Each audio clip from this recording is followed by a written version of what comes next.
देखो टुनटुनी, मैं तुम्हें पहले ही साफ बता देता हूँ, अंडे में से बेटी नहीं निकलनी चाहिए, क्योंकि तुम जानती हो ना, मुझे बेटियाँ बिल्कुल पसंद नहीं है। अगर इस अंडे में से बेटी निकली तो ध्यान रखना, मैं उसको जान से मार दूंगा। ऐसा मत कहिए जी, बेटियाँ तो भगवान का दूसरा रूप होती है। मैंने कह दिया सो कह दिया, मुझे बेटा ही चाहिए। तभी वो अंडा फूट जाता है और टुनटुनी को एक बेटी होती है, जिसे देख कालू गुस्से से भर जाता है। मैंने तुमसे कहा मुझे बेटा ही चाहिए, बेटी नहीं चाहिए। अब मैं इसकी जान ले लूंगा। ऐसा मत कीजिए जी, कोई पिता अपनी बच्ची को कैसे मार सकता है? इसे छोड़ दीजिए, इसके बदले भले ही मेरी जान ले लीजिए। टुनटुनी की लाख मिन्नत करने के बाद भी कालू उस बेटी को जान से मारकर जंगल में फेंक देता है और टुनटुनी रोती रह जाती है।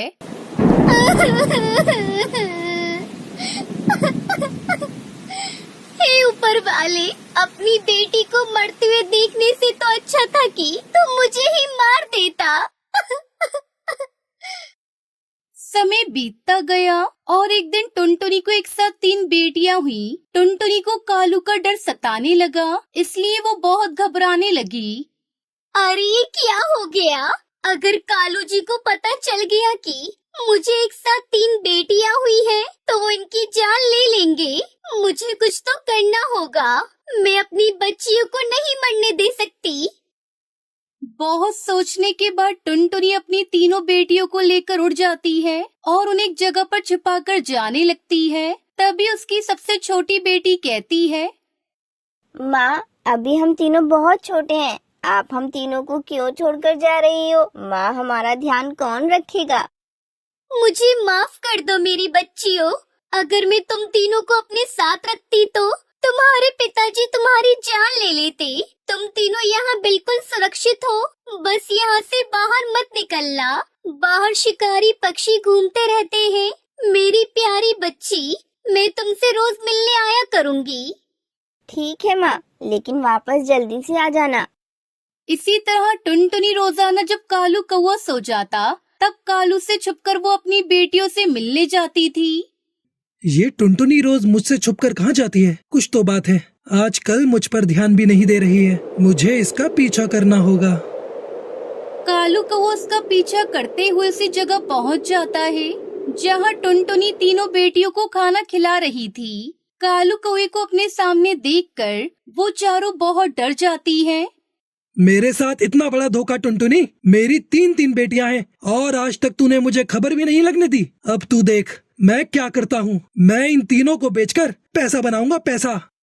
ऐसा मत कीजिए, वो शिकारी मेरी तीनों बच्चियों को खा जाएगा।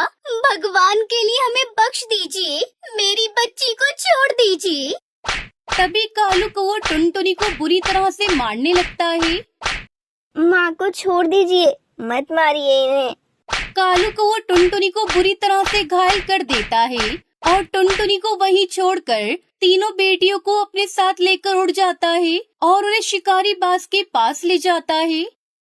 अरे वाह, इतने प्यारे प्यारे चिड़िया के बच्चे, ये तो बहुत ही कोमल और खूबसूरत हैं। अरे इन्हें तो मैं बड़े सौदागरों को बेचूंगा, इनसे मुझे खूब पैसा मिलेगा। शिकारी जी, ये तीनों मेरी बेटियां हैं, मैं इन्हें बेचना चाहता हूँ। इनके बदले मुझे बहुत सारा पैसा चाहिए। ठीक है, ये लो, तीनों के बदले पूरे 5000 रुपए। पैसों को लेकर कालू कौवा बहुत खुश हो जाता है और वहाँ से जाने लगता है। हमें छोड़कर मत जाइए पिताजी, ये शिकारी पता नहीं हमारे साथ क्या करेगा। पिताजी मत जाइए। लेकिन कालू कौवा वहाँ से चला जाता है। तभी रास्ते में एक चोर की नजर उस पर पड़ती है। इतना सारा पैसा ये मुझे दे दे, नहीं तो तू जान से जाएगा। नहीं नहीं, मैं ये पैसे नहीं दूंगा। तभी वो चोर कालू पर हमला कर देता है, जिससे कालू घायल हो जाता है और वो चोर कालू के पैसे लेकर उड़ जाता है। उधर टुनटुनी की तीनों बेटियां बहुत डरी हुई थी।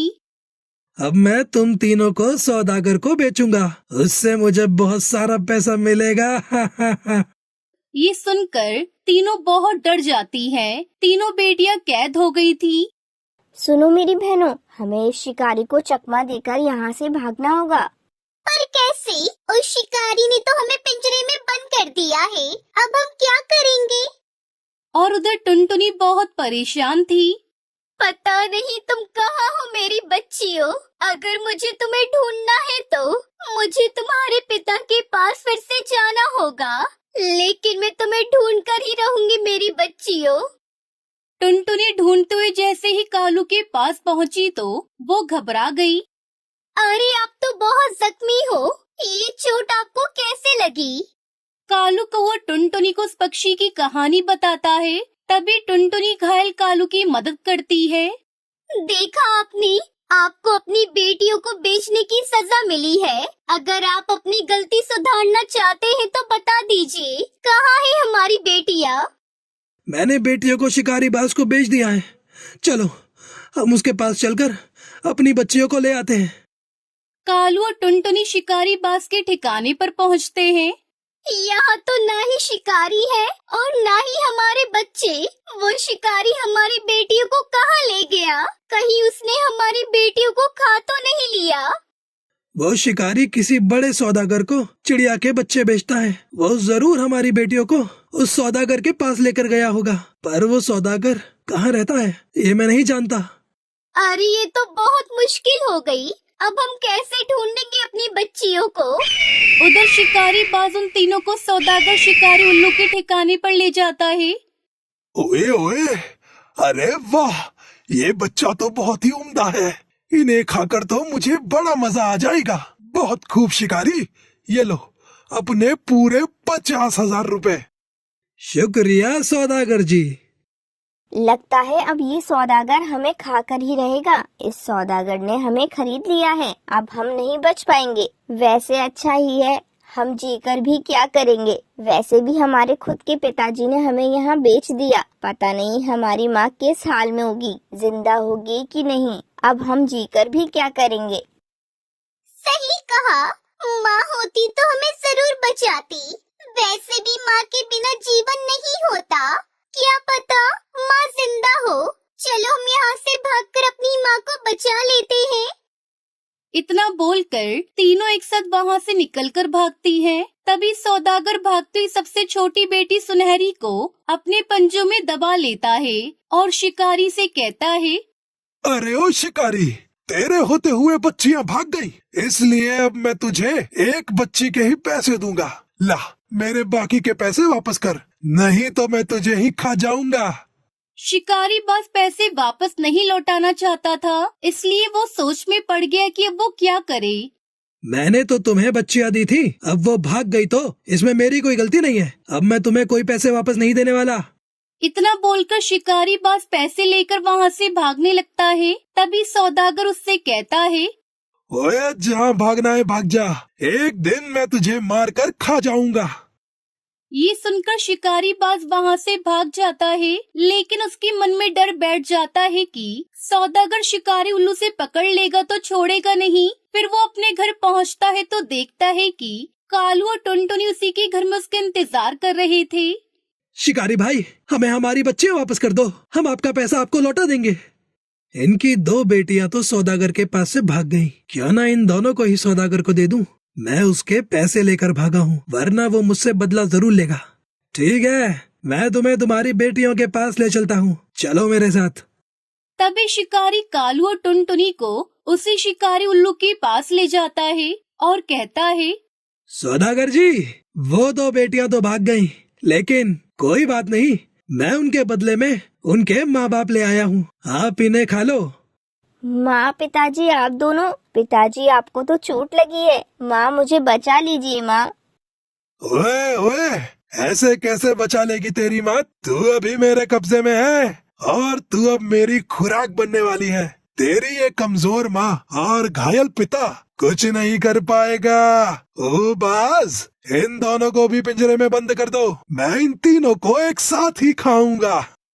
तभी शिकारी बाज कालू और टुनटुनी को भी पिंजरे में बंद करने लगता है। ये सब बाकी दो बेटियां छुपकर देख रही थी। वो दोनों अपने माता पिता को बचाने के लिए शिकारी के पास आती हैं और उस पर हमला करने लगती है। तभी सौदागर और शिकारी मिलकर सभी को पिंजरे में बंद कर देते हैं। ओए, मैं अब इन पांचों को खाऊंगा। मैं इन्हें खाने के लिए मिर्च मसाला लेने जा रहा हूँ, तब तक तुम इनका ध्यान रखना। ये कोई चालाकी ना करे। इतना बोलकर सौदागर उल्लू वहाँ से चला जाता है। तभी कालू सोचने लगता है और शिकारी बाज को अपने पास बुलाकर कहता है, शिकारी भाई, तुम हमें इस पिंजरे में से निकाल दो, उसके बदले में हम तुम्हें बहुत सारा पैसा देंगे। तुम तो मुझे एक ही बार पैसा दोगे, लेकिन ये सौदागर मुझे हर बार पैसा देगा जब भी मैं इसके पास शिकार लेकर आऊंगा। अब तो तुम सब लोग मरने के लिए तैयार हो जाओ। हम तुम्हें इस लायक नहीं छोड़ेंगे कि तुम किसी और पक्षी का शिकार करो। तभी कालू कौवा अचानक से शिकारी की गर्दन पकड़ लेता है। फिर टुनटुनी और कालू उसकी गर्दन को उसके धड़ से अलग कर देते हैं। कुछ देर बाद सौदागर उल्लू मिर्च मसाले लेकर वहाँ आता है। ओए ये क्या? ये तुम लोगों ने क्या किया? तुमने शिकारी को ही मार डाला। मैं अभी तुम लोगों को खाता हूँ। सौदागर जी, मरने वाले की आखिरी इच्छा पूरी करनी चाहिए, और एक असली शिकारी मरने वाले की आखिरी इच्छा जरूर पूछता है। मेरी भी एक इच्छा है। ओए ठीक है, बता क्या है तेरी आखिरी इच्छा? मैं अपनी बेटियों को अपने सामने मरते हुए नहीं देख पाऊंगा, इसलिए मेरी यही इच्छा है कि आप सबसे पहले मुझे ही खा लो। सौदागर कालू की बात मान लेता है। फिर वो कालू को खाने के लिए जैसे ही मुंह खोलता है, वो मरे हुए शिकारी का धड़ सौदागर के मुंह में घुसेड़ देता है, जिससे उसे सांस आना बंद हो जाती है और उसकी मौत हो जाती है। पिताजी, आपने हम सबको बचा लिया। आप इस दुनिया के सबसे अच्छे और सबसे बहादुर पिता हो।